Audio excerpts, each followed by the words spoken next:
प्रभाग क्रमांक 13 मध्ये आहोत. 13 मध्ये आपण काही नागरिकांच्या प्रतिक्रिया घेतोय. तर मॅडम, प्रभाग क्रमांक 13 मध्ये आता जो इलेक्शनचा पिरियड चालू आहे त्यामध्ये कोणाच्या म्हणजे जास्तीत जास्त कोणाच्या ह्याच्यावरती लोकांची प्रतिक्रिया जास्त येतात?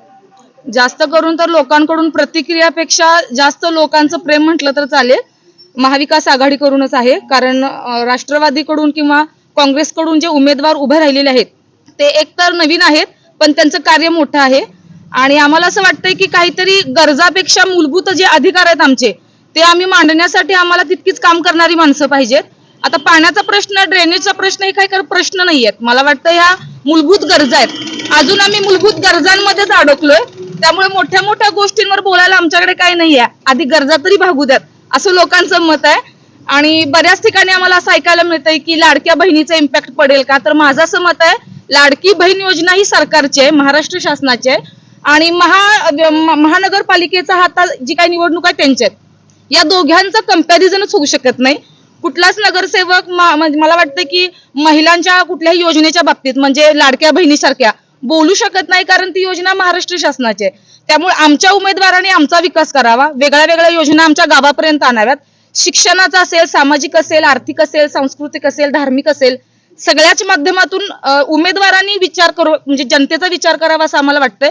आणि असा विचार करणारा उमेदवार जर कोण असेल तर आम्हाला वाटतं आता यंदा जे महाविकास आघाडीचे उभारलेले आहेत तेच आहेत. आणि त्यांच्या पाठीशी बरीचशी जनता आहे. पॉझिटिव्ह रिप्लाय बऱ्याच जनतेकडून यांच्यासाठी आहे.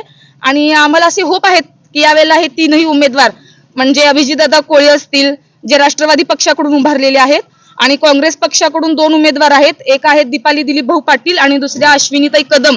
तर नवीन चेहरा, आम्ही एक असं म्हणतोय की बदल हवा तर चेहरा नवा, या संकल्पनेतून आता सांगलीवाडी जाणार आहे असं आमचं ठाम मत आहे. त्यामुळे आम्ही आता महाविकास आघाडीच्या पाठीशी सगळी जनता खंबीरपणे उभी आहे असं म्हणायला काही हरकत नाही. बरोबर त्यांच्याकडून आता तुमच्या जे काय होप्स आहेत, म्हणजे त्यांच्याकडून काय कामं झाली पाहिजे? नाही, कामं नाही, मी काय म्हणते कामं मोठी मोठी तर व्हायलाच पाहिजेत. आधी मूलभूत गरजा भागू देत.